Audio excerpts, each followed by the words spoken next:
Hello everyone, I am Nikita Gupta and we have started Unit 2nd chapter Heat Transfer, in which we have studied the introduction of heat transfer, that heat transfer is a process जिससे एक region से that is a high temperature region वहाँ से एक दूसरे region में that is a low temperature region के अंदर हीट का ट्रांसफ़र किया जाता है।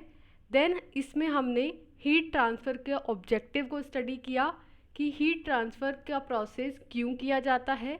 देन हमने हीट ट्रांसफ़र प्रोसेस के एप्लीकेशंस देखे एंड देन हमने एक स्पेसिफिक लॉ को स्टडी किया जो कि हीट ट्रांसफ़र में कंडक्शन को बताता था, दैट इज़ फ्लोरियर्स लॉ।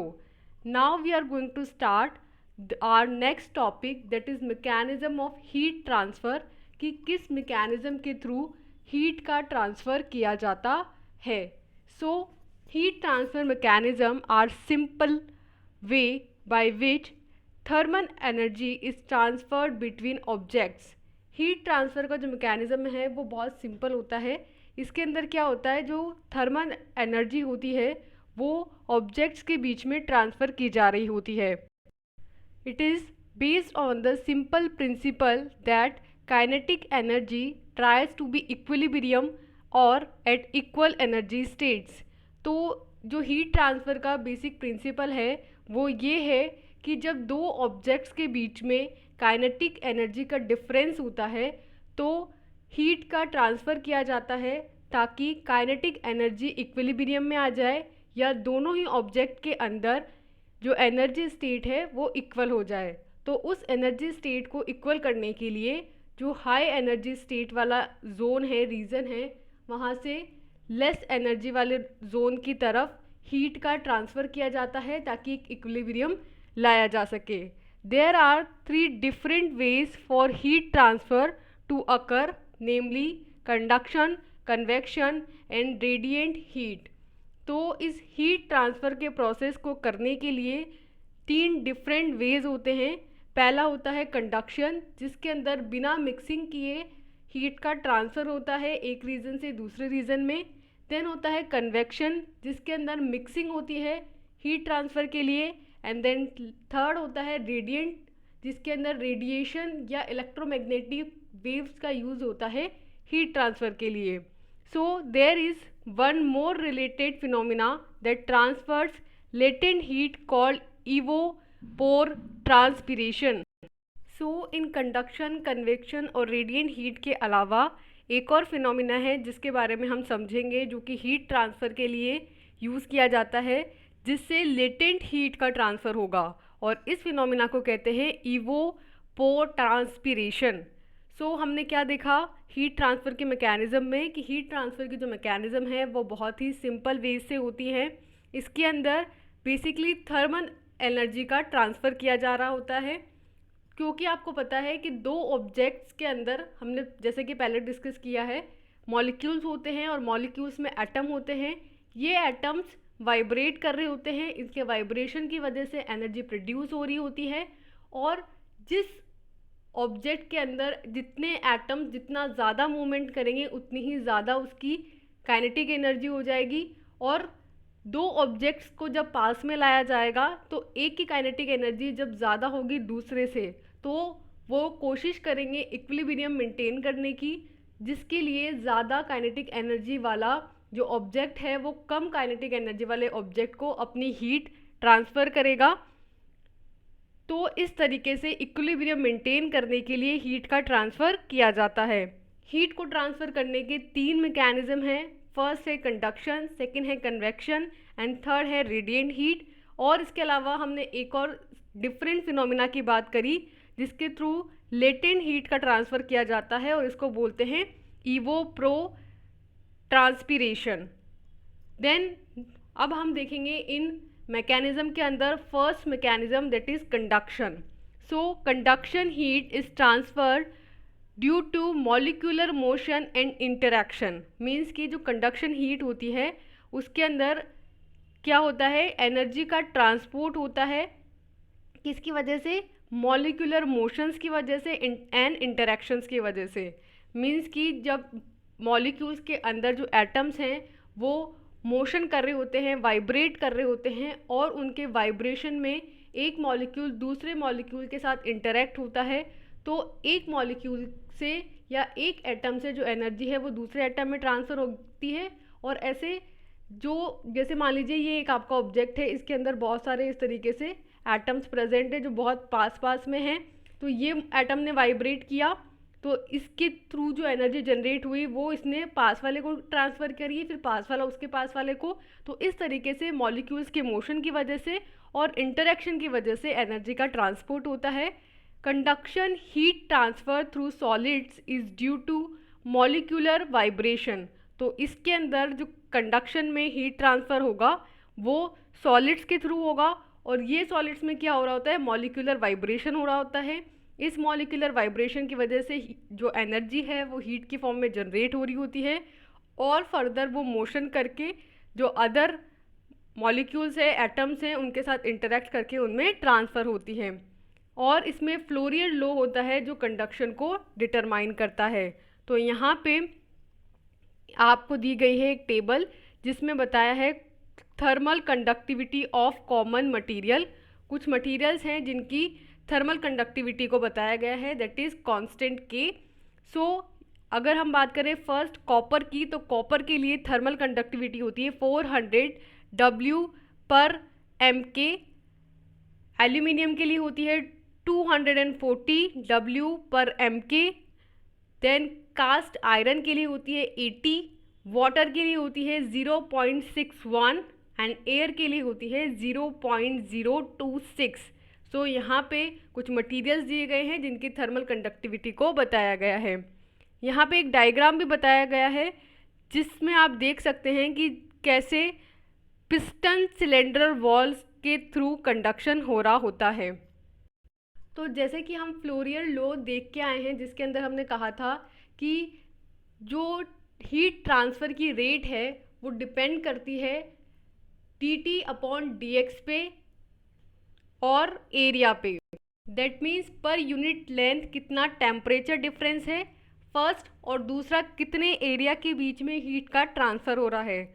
तो अगर हम कैलकुलेट कर रहे हैं heat transfer rate per unit area that is Q/A, तो K तो हमारा कांस्टेंट होगा पर्टिकुलर किसी भी मटेरियल के लिए जो हम यहाँ से इस टेबल से निकाल लेंगे, और dt/dx हम यहाँ पे देखेंगे कि एक dx एरिया लिया और फिर हमने उसमें टेम्परेचर डिफरेंस देखा T1 एंड T2, और इस T1 और T2 के डिफरेंस डिवाइडेड बाई कितने लेंथ के अंदर ये ट्रांसफ़र हो रहा है उससे हम क्या निकाल लेंगे, पर यूनिट एरिया के अंदर हीट ट्रांसफ़र की रेट।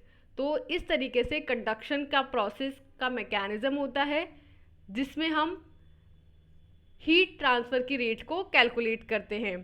तो फर्स्ट था हमारा कंडक्शन, जिसमें हमने कहा कि मॉलिक्यूल्स जो होते हैं वो एक लीनियर मोशन में होते हैं, और इसमें जो एटम्स हैं वो वाइब्रेट करते हैं, वाइब्रेशन की वजह से एनर्जी जनरेट होती है। ये एनर्जी फर्दर इंटरेक्ट करते हैं अदर एटम्स के साथ और उनको ट्रांसफ़र करती हैं। तो इस तरीके से कंडक्शन होगा। देन सेकेंड आता है convection. Convection heat transfer is energy transport due to bulk fluid motion. Means कि कन्वेक्शन के अंदर जो हीट का ट्रांसफ़र होता है ये एक एनर्जी ट्रांसफ़र है जो कि बल्क फ्लूइड मोशन की वजह से होता है। मीन्स कि इसके अंदर क्या होता है, जो बल्क फ्लूइड होता है वो मोशन करता है, उसमें मोमेंट होता है, और इस मोमेंट की वजह से एनर्जी ट्रांसफ़र होता है। This type of heat transfer through gases and liquids from a solid boundaries results from a fluid motion along the surface। तो ये जो कन्वेक्शन होता है इसके थ्रू गैसेस और लिक्विड्स का हीट ट्रांसफ़र किया जाता है सॉलिड्स बाउंड्रीज के थ्रू। मीन्स कि दो बाउंड्रीज होंगी, ये बाउंड्रीज सॉलिड की बनी हुई हैं, लेकिन इस साइड पे एक जोन है दैट इज़ T1 एंड इस साइड पे एक दूसरा जोन है जिसका टेम्परेचर है T2। तो हम ये कह सकते हैं कि एक साइड पे कोल्ड फ्लूइड भरा हुआ है और दूसरी साइड पे हॉट फ्लूइड भरा हुआ है, और बीच में एक मेटल की वॉल है, जबकि इसकी जो सरफेसेस हैं वो सॉलिड की बनी हुई है।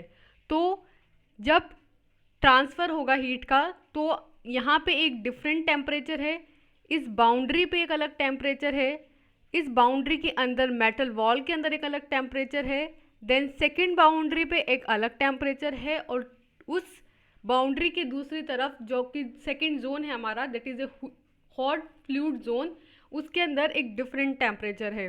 तो इस तरीके के बहुत सारे टेम्परेचर ग्रेडियंट आपको इसमें देखने को मिलेंगे, जिनका एक टोटल एवरेज टेम्परेचर हम T कंसिडर करेंगे, जिसमें क्या हो रहा होगा, जो फर्स्टली यहाँ एक T1 टेम्परेचर से स्टार्ट होगा फ्लूइड का कन्वेक्शन, फिर यहाँ बाउंड्री पे जाके उसमें एक चेंज होगा, देन मेटल वॉल के अंदर चेंज होगा, देन सेकंड बाउंड्री में चेंज होगा, एंड देन फाइनली जो हॉट फ्लूइड है T2 टेम्परेचर है वहाँ पे चेंज होगा। तो इस तरीके से इसमें मिक्सिंग होकर के फिर आगे एनर्जी का ट्रांसफ़र होता है। इसके अंदर जो एनर्जी ट्रांसफ़र होता है उसके लिए रिस्पॉन्सिबल है बल्क फ्लूइड का मोशन, मीन्स कि इसके अंदर जो फ्लूइड है T1 टेम्परेचर में एंड T2 टेम्परेचर में, ये हम बोल सकते हैं कोल्ड फ्लूइड की साइड और हॉट फ्लूइड की साइड, उसके अंदर लिक्विड का या बल्क फ्लूइड का मोशन की वजह से हीट ट्रांसफ़र होगा, और इसके थ्रू गैसेस और लिक्विड्स का ट्रांसफ़र होता है सॉलिड्स बाउंड्रीज के थ्रू। तो इस तरीके से इसमें मोशन होता है सरफेस के अकॉर्डिंग।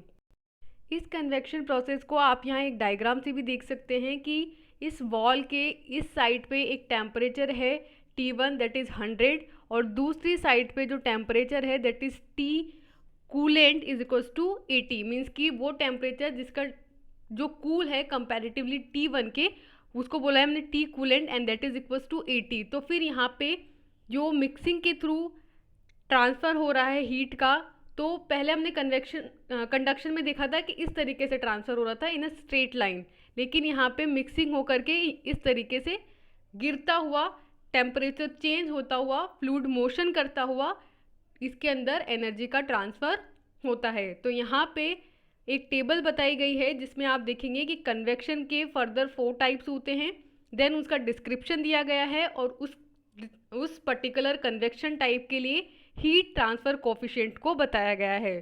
तो फर्स्ट कन्वेक्शन टाइप है natural convection. So natural convection में क्या होता है, fluid motion is induced by density differences, means कि नेचुरल कन्वेक्शन के अंदर जो फ्लूइड होता है उसका मोशन किसकी वजह से इंड्यूस हुआ है, डेंसिटी के डिफरेंस की वजह से, मीन्स कि दो डिफरेंट साइज के बीच में जो फ्लूइड भरा हुआ है उस फ्लूइड की डेंसिटी में डिफरेंस की वजह से एक डेंसिटी से दूसरी डेंसिटी की तरफ हीट का ट्रांसफ़र होता है। इसके लिए जो हीट ट्रांसफ़र कोफिशिएंट है उसमें गैस के लिए होता है 10 और लिक्विड के लिए होता है 100। देन सेकेंड कन्वेक्शन टाइप है फोर्स्ड कन्वेक्शन। तो इसमें क्या होता है, fluid motion is induced by pressure differences from a fan और अ पंप। तो एक फैन लगा करके या एक पंप के थ्रू जो प्रेशर डिफरेंस क्रिएट किया जाता है, और इस प्रेशर डिफरेंस की वजह से फ्लूइड का मोशन होता है हाई प्रेशर जोन से लो प्रेशर जोन की तरफ। इस फोर्स कन्वेक्शन के अंदर जो हीट ट्रांसफ़र कोफिशिएंट की वैल्यू है वो गैस के लिए है 100 और लिक्विड्स के लिए है 1000। देन हमारा थर्ड आता है बॉइलिंग। इसके अंदर बॉईल करके मीन्स लिक्विड को वेपर में कन्वर्ट करके उसकी फेज को चेंज करके फिर कन्वेक्शन होगा। तो इसमें डिस्क्रिप्शन में लिखा है कि fluid motion is induced by the change of phase from the liquid to vapour, means कि पहले उसको बॉईल करेंगे, बॉईल करने से उसमें जो लिक्विड है हमारा जो फ्लूइड है वो वेपर फेज में कन्वर्ट होगा, और इस फेज के कन्वर्जन की वजह से फ्लूइड का मोशन होगा। इसके लिए जो हीट ट्रांसफ़र कोफिशिएंट की वैल्यू है that is 20,000। And then last है हमारे पास कंडेंसेशन। तो फोर्थ कंडेंसेशन में क्या होगा, fluid motion is induced by change of phase from vapour to liquid. ये जो कंडेंसेशन है ये बॉइलिंग का अपोजिट होता है। इसके अंदर भी फेज ही चेंज होती है, लेकिन जो फेज है वो वेपर से लिक्विड में चेंज हो रही होती है, और इस वेपर से लिक्विड फेज में चेंज की वजह से क्या इंड्यूस होता है, फ्लूइड ट्रांसफ़र, फ्लूइड का मोशन, और इस मोशन की वजह से क्या होगा, कन्वेक्शन। इस कंडेंसेशन प्रोसेस के लिए हीट ट्रांसफ़र कोफिशिएंट की वैल्यू होती है 20,000। तो हमने कन्वेक्शन में क्या देखा कि कन्वेक्शन एक ऐसा हीट ट्रांसफ़र प्रोसेस है जिसके अंदर जो एनर्जी ट्रांसपोर्ट होता है वो बल्क फ्लूइड मोशन की वजह से होता है।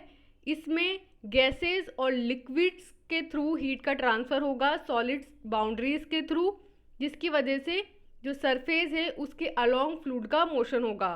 देन हमने यहाँ एक डायग्राम देखा जिससे हमने कन्वेक्शन की मैकेनिज्म को समझा एंड देन हमने 4 टाइप्स में डिवाइड किया कन्वेक्शन को। First natural convection, second force convection, third boiling and fourth is condensation. Then हमारा थर्ड मैकेनिज्म आता है रेडिएशन। सो रेडिएशन में क्या होता है कि radiation heat transfer is an energy transfer और energy transport due to emission of electromagnetic waves और फोटॉन्स फ्रॉम अ सरफेस और अ वॉल्यूम। मीन्स कि जो रेडिएशन हीट ट्रांसफ़र होता है इसके अंदर एनर्जी का जो ट्रांसपोर्ट है वो इलेक्ट्रोमैग्नेटिक वेव्स या फोटॉन्स की वजह से होगा जो कि सरफेस से या वॉल्यूम से निकलेंगे।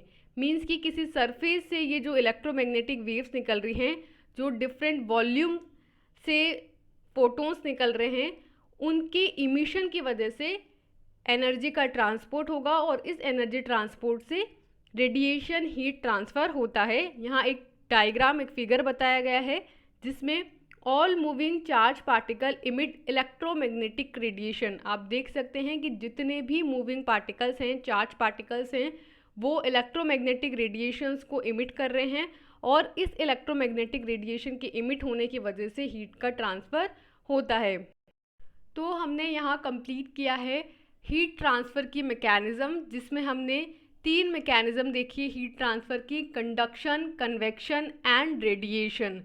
नेक्स्ट वीडियो लेक्चर में हम हमारा न्यू टॉपिक स्टार्ट करेंगे दैट इज़ हीट एक्सचेंजर, जिसके अंदर हम इन मैकेनिज़्म को देखेंगे कि कैसे इन मैकेनिज़्म को यूज़ करके हीट एक्सचेंजर का प्रोसेस किया जाता है। So for now thank you and all the best.